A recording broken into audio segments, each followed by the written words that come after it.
Every good true crime story starts with a 911 phone call. It's the Karen Reed retrial.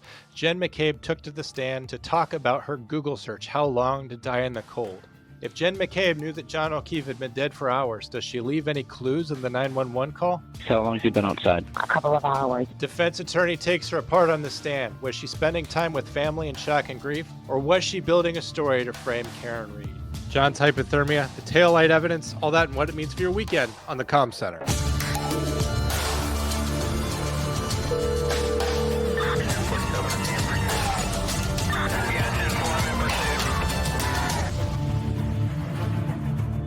Wake Up America, it's the Comm Center with Drew Breezy. It's a TV show on the internet about two best friends who are called by a small town sheriff to investigate when a trail of glitter through the woods let us know that Larry from the feed store is once again into the bath salts. I'm John. I'm an actual 911 dispatcher. I've been doing that in my community for 10 years. I'm joined as always by Andrew Baxter, who goes by the fake name Drew Breezy on the internet, but that doesn't stop him from being an authentic cop. Drew, we're back into the Karen Reed case. This is very exciting. For the past couple of weeks, I've been eating, sleeping, and breathing Karen Reed coverage, as many of our subscribers and followers have. Jen McCabe took the stand. Before we dive in, were there any big revelations or shocking moments from Jen McCabe's testimony?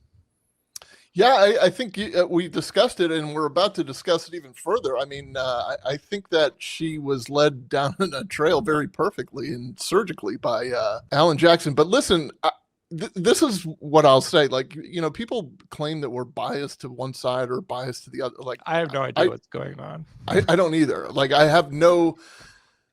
We're just presenting facts, basically, and my experience is almost 3 decades as a law enforcement officer. This Albert family, or the law enforcement officers involved in this, and we're going to get into depth in that.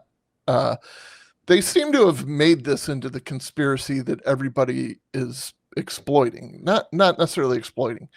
So they just didn't do themselves any favors. If this isn't a conspiracy, it's because they kind of made it into one. And then they blame society. If Karen Reed killed him, the cops did a great job of implicating themselves. And exactly.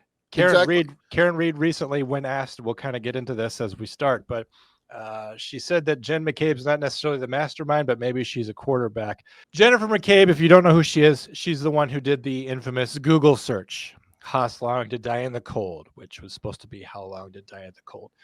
She claims that the typo was because she was outside after 6 a.m. after John's body was found. She has multiple sclerosis. She has problems with her fine motor skills in the cold weather, and that's part of the reason why she had a typo. She said that she Googled that at 6:13 a.m. John O'Keefe's body had been found by then.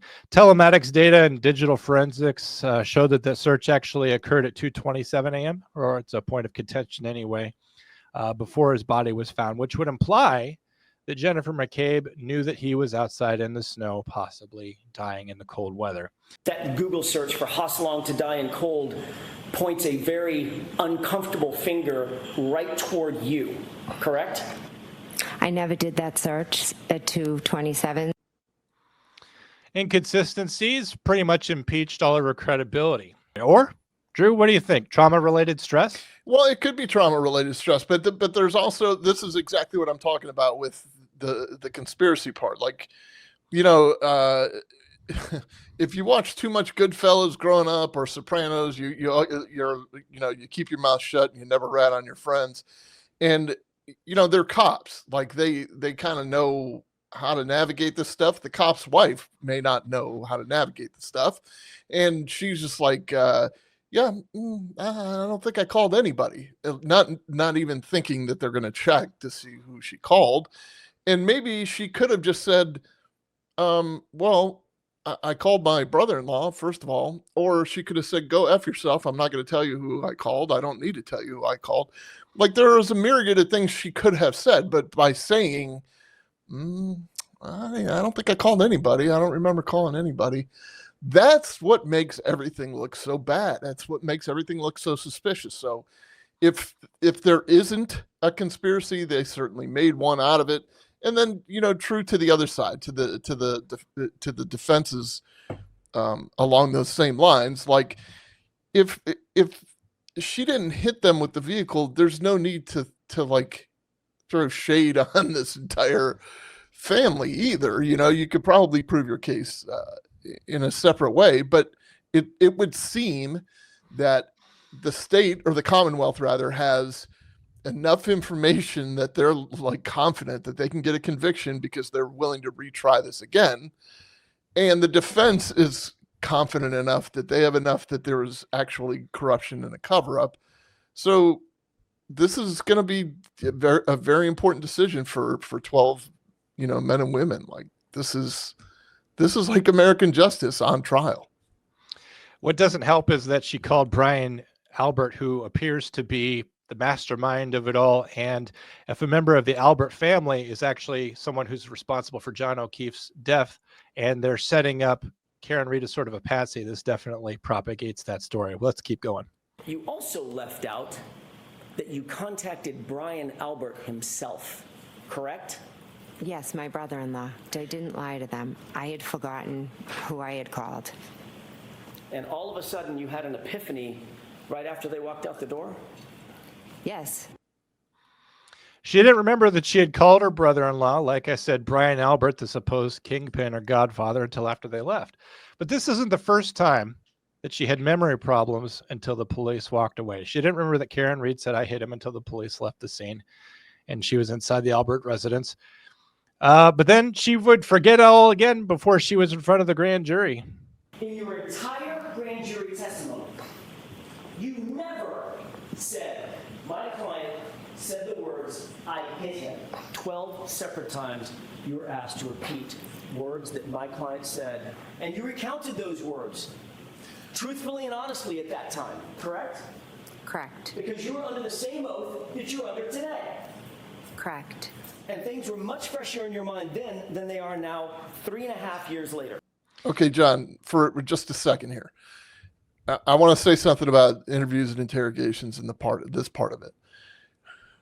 Her blink rate cannot be controlled by her body. Her body is freaking out. Her body is freaking out because it's under stress, because she's taken a beating from Alan Jackson's questioning. It doesn't necessarily mean that she's deceptive. It does mean that she's under a high amount of stress, and she is fighting with it by trying to give very calm answers. I have the feeling she's been coached. She's probably been taught how to answer to the jury, to look calmly. Well, don't get rattled. Her behavior, they commented on her being way more calm this time than the last trial last year. Non-confrontational, the whole 9 yards. Right. So here's the deal. This is where interviews and interrogations comes into this. The body keeps the score, so to speak. You don't, you can't fight physiology. So when you physiologically are freaking out, like your hormones are throwing adrenaline into the system and all kinds of stuff is happening, it's going to come out in some way, shape, or form. And you're seeing a very high blink rate. It doesn't necessarily mean, until you take it into totality with the other gesture she's doing, doesn't necessarily mean she's being deceptive. It definitely means she's definitely under stress, and it does not match her tone of voice, which is another kind of key element. And that's probably due to the coaching, but it's a great point that he's saying, like, you failed to say this during the grand jury. Don't you think that would be kind of significant? And by the way, she said in the previous clip you showed, go back and watch it if you want. But she was talking about something in the positive, and she was answering with the negative. And when your head doesn't match like that, when you say, yeah, he's my brother-in-law, I call my brother, I'm allowed to call my brother-in-law. It's not incongruence. It's not the same thing. If she was like, yes, I called my brother-in-law, she didn't say that. She said, I called my brother-in-law. So these are the things that we kind of look for when we're interviewing people.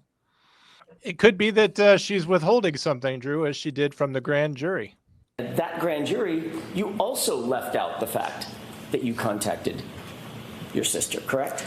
There's nothing nefarious. I remembered who I called. I didn't go back and look at phone records. I didn't say it was nefarious. Why would you use the word nefarious? Because there's nothing about me calling my sister that is nefarious, and I feel like you're insinuating it might be. Let's play devil's advocate here. When she says, there's nothing nefarious about this, is she simply bringing to the fore what we're all thinking, right? We're all thinking it's nefarious, so she's attacking it head on.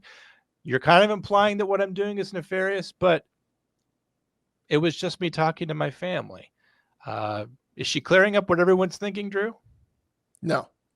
Hey, before we go any further, make sure you're doing all those YouTube things. Make sure you hit like and subscribe and turn on your notification bell so you can keep up with the Comm Center. And if you like us, you can become a member. Or if you don't like us, or if we've said something that pissed you off or is inaccurate, go ahead and just leave a comment below. We'll get back to you. Drew? Is she clearing up what everyone's thinking, Drew? No. I don't think so. I think I think she is living on the defensive, and this is why I say sometimes when you're guilty, this is what you'll do to protect yourself. Like, you'll make these statements like, hey, why were you even there? Well, I wasn't there to kill him. Okay. Well, so you think it's a full telltale heart moment? It's like, that's not what I asked you. I just asked why you were there. But that's exactly why I asked you, by the way. But there are other things that you can look at or listen to also. So I mentioned the blink rate a second ago. That's something, again, you can't fake. You can't really control that. You could probably feel yourself blinking a lot and try to control it and slow down. But that means your attention is going to be divided, and you're probably going to slip up in your words, which is the whole point of, watching your body language. But you can tell too when she's giving a truthful answer, because when the stress passes, or when she's back in control of her autonomic nervous system, she's not going to control that, but it's just gonna it's gonna level off a little bit. And when he's not pushing her, you can get a baseline of how fast or how slow she blinks. You can also determine through her speech patterns. If she starts talking a little bit faster, people that are being truthful, I'll tell you who the classic example of this is. You pick it up in hindsight sometimes. But if you ever listen to Casey Anthony's interview when Corporal Yuri Melich of the Orange County Sheriff's Office is interviewing her at her home, then at Universal Studios, then at somewhere else, the day they discovered Kaylee was missing. If you ever listen to her, she will give a perfectly smooth answer, full of truth, and then she'll start to waver, and that's always the stuff that they determine is the lie. So it's like I just use that as an example because I used to teach that. I mean, I used to play the example, and we'd be able to pick out the lies. He definitely was pushing her, and you can definitely see her eyes slowing down a little bit, and then speeding up a little bit, and slowing down a little bit. So she's going through all these cycles. I'll guarantee she didn't make it to the passenger seat of whatever car she was in before she was asleep by the time she left there. I'll guarantee it. I was not a teacher of interviews and interrogations. I did work in a prison for 6 years, and I'll tell you that inmates and Casey Anthony have something in common when it comes to lying and how you can detect it. If they're opening their mouth and talking, that's how you can tell. That's a pretty good indicator. You knew that John O'Keefe was clinging to life during those precious minutes and seconds. Is that right? I did, yes. And you also knew that Brian Albert, your brother-in-law, was a first responder trained to deal with people in that kind of distress. Now, I thought this was really interesting, Drew, because this is the opposite of Linda Sturmer. If you watched our coverage on Linda Sturmer, which you definitely should, Linda Sturmer she looked guilty because when her house caught on fire, her husband eventually would be very badly burned and also kind of run over with a van.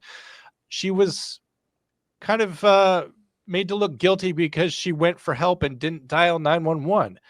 This is the opposite of that situation. Here we have a house full of first responders. The Albert family is supposedly a bunch of cops.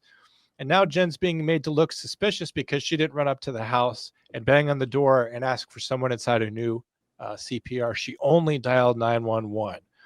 Was it possible the 911 call was a social engineering? She seems like she was more calm on that call. Could it imply that maybe she had known for some time that John was dead and she was merely attempting to manage the situation? Why don't we listen to that 911 call one more time, Drew? And let's this time listen to it imagining as though Jennifer had known for some time that John was dead. Let's say that she knew that he was in the snow, dead for some time. And I want the audience to listen for whether or not that makes sense of what you hear. I don't see blankets, Terry. 911, what's emergency? Yes, I need someone to come immediately to 34 Fairview Road, Canton, Mass. What's going on? There's a guy unresponsive in the snow. In the snow at He 34? passed out, yes, 34, the Albert resident, yes. I just pulled up and found him. I just pulled up and found him. She's making sure right there with an alibi. Hey, this is happening right now. Okay, 34 Fairview? 34 Fairview, Canton, Mass, yes. 911, that's on recorded. Where's your emergency? No. Hello? Yes, I'm sorry. Can you come to 34 Fairview Road in Canton? 34 Fairview? Yes, there's a man unresponsive in the snow. Okay. Is he, blue at all? Oh, she just said, I think he's dead. So she's kind of skipping to the end. Normally a 911 dispatcher will do some assessments. Can you tell me if he's breathing? Does he look blue at all? Is there signs of cyanosis in the lips and the face and the fingernail beds, things like that? She's kind of skipping to the end here. And that would be fine if she was sure he was dead, but then she plays along for a little bit with CPR instructions. Yeah, you've got to get here, okay? Okay. What's going on? Is he face down? We just flipped him over. Okay. And who's that in the background? Is that someone related? Okay, that's his girlfriend. His name is John Thief. Okay, how old is he? John is 46 years old. 46. How long has he been outside? I don't know. I don't know. He got out of the car. He got out of the car, and it seems like she knows part of the story here. And is he breathing? A couple of hours. A couple of hours he's been there. Drew? Yeah. This is all like, I mean, come on. This is either building the story or this is either building the story or you think you have a theory, but you didn't relay that theory when the police officers got there, right? Right. Carrie, I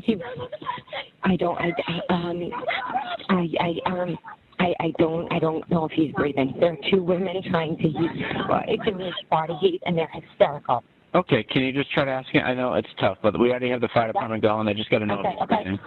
Is he breathing, you guys? No. It doesn't seem to be breathing. Okay, do they know how to do CPR? Do they want to attempt CPR? You guys, Carrie, can you guys do CPR? Yeah, I guess he's gone. Yeah, I guess he's gone. Seems like that phone call didn't last very long before she was for sure that he was dead and gone. It's not at all uncommon that people would feel uncomfortable doing CPR. I can tell you from experience that no one wants to do CPR on someone who's been dead for a very long time. If there are any signs that he's been dead for a while, death is an ugly thing. You're not going to want to look at the body. You're not going to want to approach it. You're not going to want to touch it. Alan Jackson, the defense attorney, brings up some interesting points. If Jen McCabe's dear friend John is outside dead, is it possible that there's a problem inside the Albert house? I would certainly think so, that if we have a dead cop outside on the lawn of a police officer, that there could very well be trouble inside the house. But not only does she not go inside the house to ask for help for John, who's outside dying or dead, but she doesn't check on their well-being. Now, as I said earlier, Michael Proctor never searched the inside of the Albert house. He doesn't know for sure if that's a second crime scene. We don't know. He's definitely not treating it that way. Or is this mere in-the-moment hysteria? I know that stress situations like this, people tend not to think clearly. They tend not to make the best decisions. Is it only suspect in retrospect, Drew? A cop and their instincts will do a neighborhood survey regardless. And look, we teach doing neighborhood survey, knocking on doors to see if anybody saw anything for simple auto burglaries. So you got a dead guy on your lawn. Knocking on doors is like 101. And so like, I know I've completely skipped over Jen's, 911 call and what she's testifying to and how that doesn't match. But I'm telling you, as a cop of 29 years, this is exactly what you do. If you got a missing kid, if you've got a fire hydrant or a sprinkler shooting through, on somebody's lawn, if there's a fire next door, if you have an elderly person that lives next door and there's newspapers collecting at the front door, the mail is out, you knock on the neighbor's door. You knock it. You start knocking. You start knocking everywhere. You're going to have to start your investigation like then and there, unless you're still in rescue mode. So this whole Proctor, though, business, by the time he's investigating the death, he's not going to be in rescue mode. And he claims to have no relationship with the Alberts. We know for a fact that he was investigating cold cases with Kevin Albert, who was a Canton PD detective. So if he's going to be investigating this honestly, he should have been canvassing at Brian Albert Sr.'s house, and he should have brought a partner with him, someone else from the Massachusetts State Police who could be present in the interviews with him to make sure the right questions are being asked, and also be there as a witness to take notes to protect him from the appearance of impropriety. Drew, you know that this guy is a cop, and he is here, and it looks like he's gone, as she says. But for some reason, everybody inside there is just fine. Like you like an escaped convict could have got out and realized that they're mob hit. I mean, that's what we're claiming here. That these are Boston cops, and the mob's not involved. It's not John Gotti has come back. Yeah. Like there could have been a number of things that if one cop is down on the lawn, then there might be some other cops inside that are down also. Now that also could lend to, just to be fair, that also could lend to her knowing that, well, this crazy Karen, she ran him over and she knows it. And she doesn't want to involve him for that reason, which is crazy. But this is, again, the reason why she's on the stand, to get up there and tell the truth. And she's not for the defense at this point. She's just obligated to tell the truth. She swore to an oath. And this would be the perfect time to say that. She did try to slip it in, like, no, because your client kept saying, I hit him. And she got that in front of the jury and all that. But Alan Jackson, like, surgically tore her apart. What did she know, and when did she know it? Yeah. Did you think to go inside the house and check that they're okay? I had no reason to think that they weren't okay. You had no reason to believe they weren't okay. A man was dead or dying on their lawn, and your sister's not answering the phone. And nobody is coming out to the chaos of Karen Reed screaming on the front lawn. You didn't think there was some reason to believe they could have been in peril? I didn't, because your client was screaming she hit him. She had a cracked taillight. She was crying she hit him. I didn't, but my focus... Can I finish, please? You had solved the crime right then and there. You solved the whole case. A little defensive. I think the attorney is right to say, oh, it's just that simple. It's wrapped up in a neat little package. Something we've mentioned on the show a lot is that when someone tries to convince you that something is simple, they don't want you to critically think about it. They're trying to mislead you. I think that's what just happened on the stand, as Jen McCabe said, well, I didn't have to go through all that complicated thinking because your client said she hit him and there was a broken taillight right there. And I put it all together, ipso facto, Karen's guilty. And the attorney's right to say, like, oh, well, unfortunately, we do have all this other stuff going on. It was a powerful showdown. I think Jen McCabe defended herself pretty well, but she's relying on information she claims she didn't have at that time. That's now evidence in the court. If Karen said, I hit him, why didn't she tell police that immediately? It could have been that she was trying to cover for Karen. I think that's something, maybe an angle no one's looking at now, because there is animosity and they're working against each other now, but it could have been that she knew this about Karen, but didn't want to necessarily snitch on Karen. I mean, that's at least possible at the time. Either way, it makes her look terribly dishonest. Did she consult the Albert family and then decide it was Karen? Because that's kind of how it looks, Drew. Yeah. I mean, not to rewind too far, but just the whole point. So, every good true crime story starts with a 911 call. That's our mantra. That's what we do on the show. And the purpose of calling 911 is to get help in motion on the way, because you have a victim there somewhere, right? And I understand that part of that includes making sure that there's emergency equipment on the way, like people with defibrillators and that can transport to the hospital. But if you're dealing with acute medical emergencies, if your point of calling 911 is to help in the rescue and to get the rescue process started, and you've got somebody a couple, maybe 60, 70 yards away in a bedroom that trains in CPR, saves lives, has been a hero for 30 years, whatever, why wouldn't you just go beat on the window and say, we need help out here? Unless, even if they're not cops, why wouldn't you ask for help from the closest person? I mean, we had in the Linda Sturmer thing, we had her being willing to get in a van and drive down the road quarter mile to the neighbor's house. If they're standing right in front of a house right there, there could be anyone inside that might be able to help you. But she did know all the people in the Albert house, and she knew they were cops. Right. So this is why I keep saying, like, if there is no conspiracy, they certainly made it into one. They made it look like one. It's their own doing, in a sense. I just was texting my family. I wasn't thinking anymore of who was going to see it. You certainly did not expect, when you were writing those texts, that the defense, Ms. Karen Reed's representatives, would ever get a hold of those texts. That was not in your mind, correct? Would never have been in my mind, no. That is a textbook example, what we've just seen, of witnesses colluding with one another about a subject matter that's under investigation, correct? I move for an instruction. All right, jurors, disregard that comment completely. Disregard that question. Your Honor, may we approach? Yes. I don't know about you, Drew, but if I'm a juror and I hear the judge instructing me to completely disregard it, I'm going to super regard it. I think that's one of those things where, you're technically abiding by the rules of the court and you're technically doing the right thing. But jurors are human beings. And all of a sudden, if it's like, oh, well, something we weren't supposed to hear slipped out, I definitely want to know why that was. I bet you they are hanging on the edge of their seats for most of this. But there's probably going to be at least, we'll just say 15% of them that are like, ignore what? I didn't hear you anyway. Like, I was just thinking about a Subway sandwich for some reason. You know what I mean?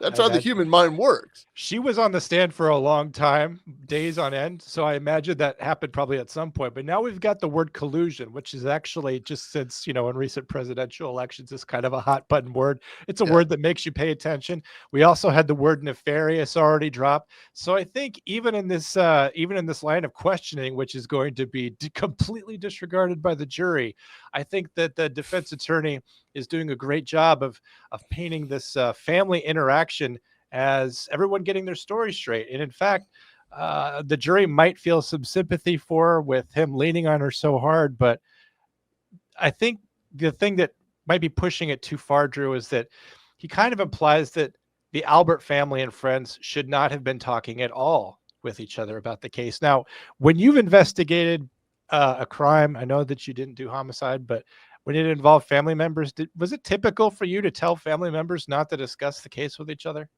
Well, it's an interview tactic in general at the initial investigation, which is, by the way, where most of the crimes are solved. It's, latent investigation does its job, but it's based on what you extract from the scene from the very beginning. So, like a standard practice would be to keep people separated. You got to keep them separated.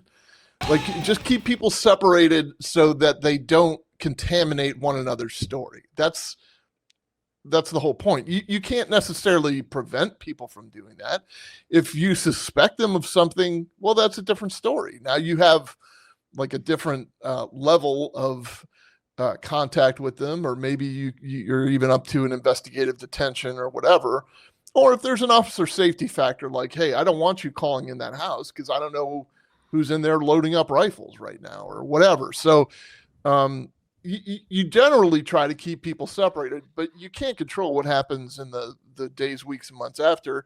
And again, this kind of lends also to, this is why the pendulum keeps swinging in this case, because if they actually had what they're calling colluded, don't you think that there would have been an attorney involved in this at some point? Don't you think the ringleader, Brian Albert, knows at least one defense attorney in town or even out of town?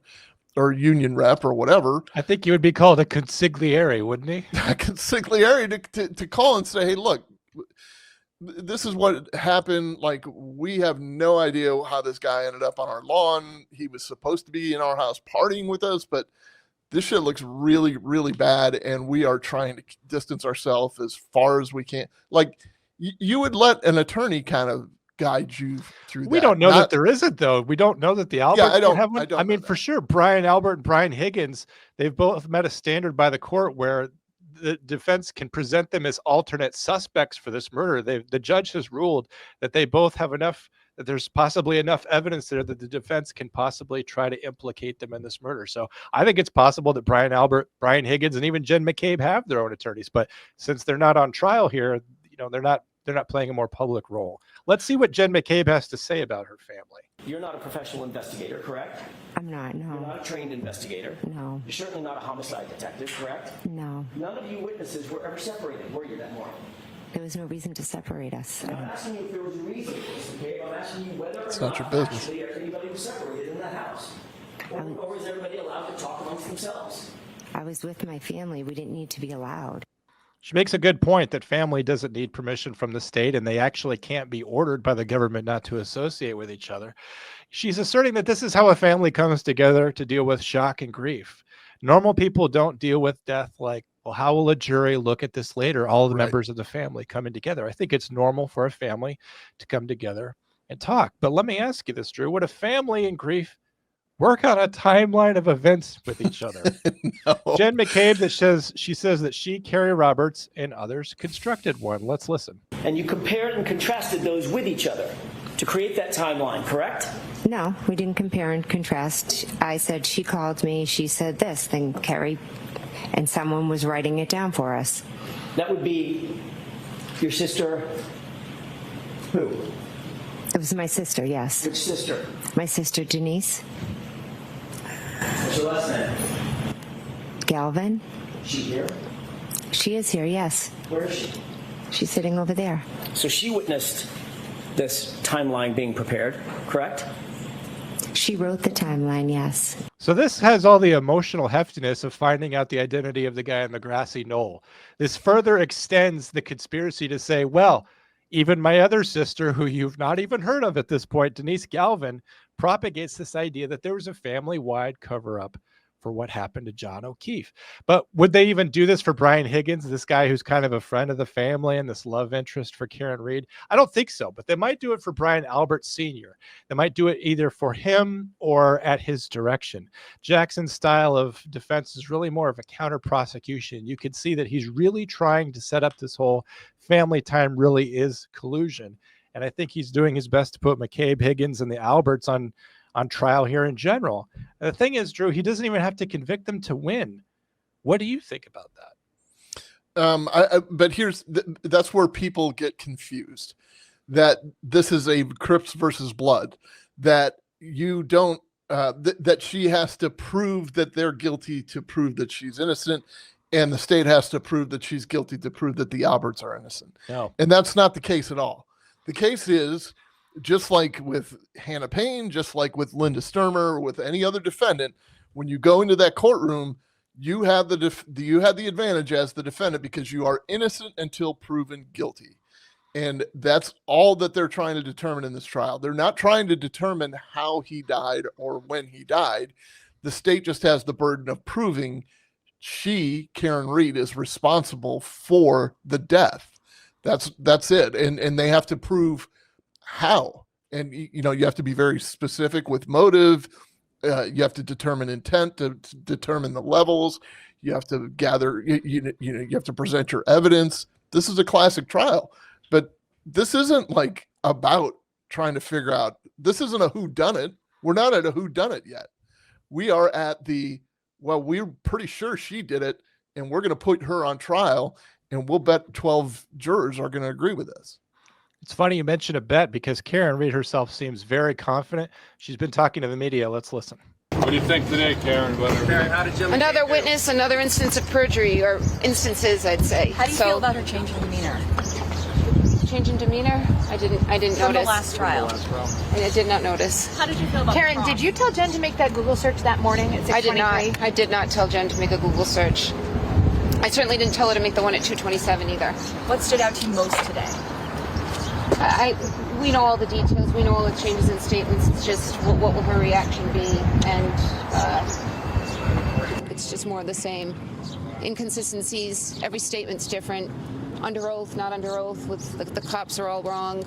This is very similar to what we saw a year ago. Do you think that she colluded with Why is she so inconsistent? Because she's lying. Do you think she colluded? Do you think she colluded with Kerry Roberts? There was influence going on. Now, what do you think the jury thought? That's the Jen McCabe impeachment material. It's voluminous. Yeah. What do you think the jury thought of Jen McCabe? Anyone with common sense would think of Jen McCabe, I hope. What do you? Who's the mastermind behind this? You guys have pointed to Albert, but she certainly spent a lot of time on her in terms of her role in this. But it's always inconsistent. She's not consistent, so. So she can't be a mastermind if she's inconsistent? I would maybe use the word quarterback. Karen, that text message, if she pleads, this will end. If she fights, it'll be an episode. When did you first see that text, and what's your reaction? I saw that text prior to the first trial. I don't know what would make them think I'd plead at anything, because I didn't do anything. What do you make of the blood? Jen was on for 3 days. Do you think that she will be the longest of the people you plan to cross? One of them. How about Jen McCabe said she was only concerned with doing what was best to help John O'Keefe, and the best thing for John O'Keefe at 6:04 in the morning was to get a first responder to him immediately, and that was not her priority. We heard a lot. She speaks to the media a lot, Drew. She's done this between last year's trial and now. Most of the time you don't see defendants speaking to the media like this. Most of the time defense attorneys advise against this. The prosecution's actually going to play clips from between last year's trial and now to make her look bad. She says that these are going to be seen in court. She's got to add context to them. Has she not learned her lesson at all? If this trial doesn't go the way she wants to, and it has to another go around, a third go around, is she going to have to add more context to the things that she's saying now? Wouldn't it be smarter to just advise her to be quiet? I mean, in a way, she's testifying, but she's not subjected to cross-examination here. She can say whatever she wants to the media. Yeah, the jury's not seeing it or whatever, but in some ways she is testifying at least to the court of public opinion. Drew, what do you think? I have a friend that was a defense attorney he was a prosecutor for a long time. That's how I got to befriend him. And then he became a defense attorney for a while. Then he taught with me in the academy where we worked as our one of our legal counsels at the agency where I worked. And he's a judge now. His whole outlook on the defense, on being vigorously defending your client. He said, he had been involved in X amount of trials. He only truly had 2 defendants that he knew were innocent. The rest were not guilty. And there's a huge difference between being innocent and not guilty, a huge difference. And that's, what the state has to prove. The state has to prove that she's guilty beyond a reasonable doubt. I think that Alan Jackson firmly believes that she's innocent. This is not a not guilty. And I just have the feeling that there's other information in the ether that we haven't really. That smile kind of indicated it. Yeah, when they said it's just like Jen McCabe going to be the longest one you interview, and they look at each other with a knowing smile, and they're like, "Well, you're going to wait and see." No, but it's because of it's not even. It's just the confidence of yes, I know for a fact she didn't do this, and I know for a fact who did, but I'm not here for that. You know what I mean? And that's why he's letting her talk to the media. This is the same. And again, please watch our Hannah Payne coverage. I guarantee you're going to think. Even if you watch the Hannah Payne trial, you didn't watch it with us.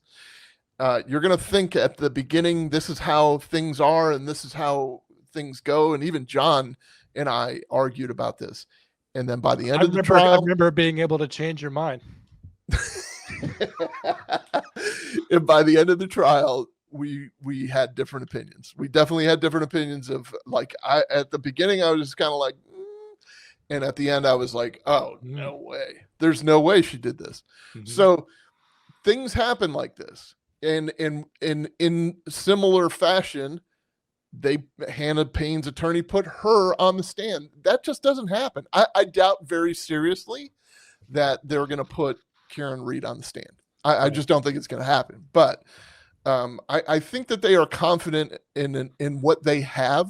Like maybe they were privy to the federal investigation, and they know the ins and outs of all of this, and they know what's looming over everybody's head, and they just are like, we'll go through the motions. I mean, we got to make sure that and if we don't get the not guilty, we'll be fine. Now, the other thing too is, don't forget, I'm coming from the perspective of having spent multiple years in law enforcement. So I'm very friendly to the prosecution. I understand the defense's job, but there is a certain unfairness about the way that the state or the Commonwealth has an unlimited budget to keep trying to convict somebody when the people are saying that you shouldn't convict them.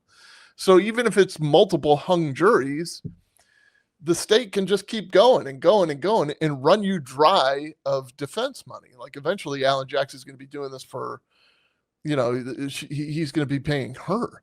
So, because he's a pretty prominent attorney in LA. Like he defended Kevin Spacey. Well, I think that was in New England, but he defended a Saudi prince or some, he's defended some very high profile clients. So he's not doing this for free, I don't think. One. No, and two, I don't know if there's another hung jury here that he's going to remain affordable. I'm not saying he would bail, but I think the level of confidence he has indicates that they know she's not. They don't just know she's not guilty. They know she's innocent. Is that you making your official prognostication, or are you going to withhold it? I'm pretty sure she's going to get a not guilty on this. About this conspiracy thing. We're not trying to solve a whodunit. God rest his soul. Thank him for his service. The whole 9 yards. I am a total John O'Keefe fan, but you can't tell me that this is a bunch of corrupt cops covering up for other cops because they took out a cop. That is a complete contradiction in and of itself. Seems more reasonable to me on the outside that they couldn't do anything for John because he was dead, but if they could protect a fellow cop or a member of the Albert family, they might just lie for that. Right. People have hit us up a few times about the Birchmore case. I promise you, I have an asset ready to go about the Birchmore case. It's just that we got into this discussion. That's what this case gives us. That's what the McCabe testimony in the Karen Reed trial of John O'Keefe gives us. It's a lot of healthy discussion about other things, but the Sandra Birchmore case is a very, very sad state of affairs. There's plenty to talk about, though. Folks, if you want to be a part of the show, first of all, make sure you give our algorithm a little tickle. Make sure you hit like, make sure you hit subscribe, but also leave a comment below. What did we get wrong? So much. Make sure you tell us every little thing down in the comment. Leave us a comment. We will respond to those comments. But you can also call us on the show. We're one of the last YouTube shows that still has a call-in line. You can call us at 848-COMM-911. That's 848-266-6911. And you can leave us a voicemail like this one. Hey, John and Drew, this is Jim from Florida. Calling about the Karen Reed case. How fast do you have to travel in a motor vehicle in a snowstorm to hit somebody and break a tail lens? Right. Probably not that fast, but just wondering. He's just thinking he's probably wearing a heavy coat, possibly. Just a thought. Any murder case, motive and opportunity. Would love to hear your thoughts, possibly at the end, about what her motive would be, other than the obvious that she's ticked at him. But if this was a copland murder of some sorts, what would their motive be? Anyway, thanks. Well, first of all, in regard to the taillight, it just so happens I just had to replace my taillight on my Ram. And I'll tell you, I had to order the part online and I had to put it on there. It's made out of really heavy duty plastic or polycarbonate or some kind of synthetic material. I think it would actually be really difficult to break a tail light by hitting a human being. I think a person is soft. I think Jim's right if he's wearing a coat. And if he's not going to face a typical resistance when the vehicle backs up on him, he doesn't have any, his shoes aren't sticking to the ground. I think, in fact, John lost one of his shoes. He's going to slide on that snow. It's going to push him backwards at a high rate of speed. He's going to absorb most of the kinetic energy from that hit and then hit his head on the ground. I don't think that she would break the tail light from hitting him. Drew, what do you think? Yeah, I wonder how much the cold has an effect on the strength of the polycarbonate and the plastic. One, but two, I've kind of maintained this thing too, because there's this theory that she backed up at X amount of miles per hour, but I don't know that. Like, why isn't anybody taking into account? Or I don't want to say nobody is, because I'm sure plenty of people will let me know that they've been saying it all. Plenty of watchers have only cared about this. Yes. But how would she be able to stop on a dime? Like, how would she be able to control? First of all, it's hard to travel in reverse above 10 or 15 miles an hour. It's hard to hit a target doing that. It was 70 feet that she had to back up. Yeah. And it's not that I've tried, but it's also in blizzard conditions. Now, like, I understand that the blizzard hadn't hit yet, but the snow is falling, which means that's generally when the roads get slippery. There's been no plow activity. There's been no salt put in the road. Like, I don't know what but you would think the tires would spin. And also, when you hit the brakes after you've, mission accomplished, you're not just going to come to a stop. You're likely, you're probably not going to propel him and just, time it so perfectly that you're going You'd straight be lucky backwards. not to run him over. Yeah. Yeah, I think you would run him over. I mean, that's just my theory on this, and this is why I say, like, this doesn't necessarily mean that she's not guilty. I think that they have proven their case. I think that they have proven reasonable doubt. But this is why I say, and people jumped all over me from the last episode, that there could be a third theory into this whole thing. Like, what if he, for God's sakes, like, got out of the car and look, this is how I got into trouble last time. Don't hang on my every word. I'm not trying to recreate what happened. I'm not pulling X's and O's here. I'm just throwing out a theory, just like, what if a piece of the space shuttle from 1986 came down and hit him in the back of the head? It's too soon. Like, anything can happen. Her eyes were blue. Anything can happen. So, like, he could have slipped on ice himself and hit, the back of his head on the bumper, and that would leave DNA. But I would think it would be more significant than that. Like, there's just a whole bunch of other stuff. And then, John, I want you to add this clip at some point. People have climbed all over me about saying that the cause of death was hypothermia.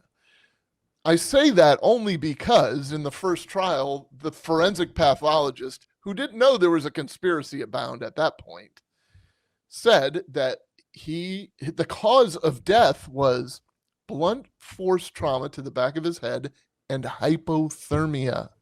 It may have been later disproven, or it may have been, but that's exactly what she said. The death certificate for Mr. John O'Keefe. That's signed by yourself, is that correct? Correct. And as far as the listing related to cause of death, what did you list as cause of death on Mr. O'Keefe with regard to his death certificate? Cause of death was blunt impact injuries of head and hypothermia. And with reference to manner of death, what, if anything, did you list on Mr. O'Keefe's death certificate in relation to manner of death? I listed could not be determined.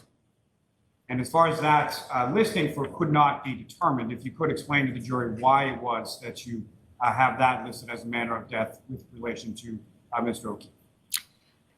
Again, the cause of death is something that I can determine by the autopsy. I did the autopsy on Mr. O'Keefe, and determined that he had injuries to his head as well as signs of hypothermia.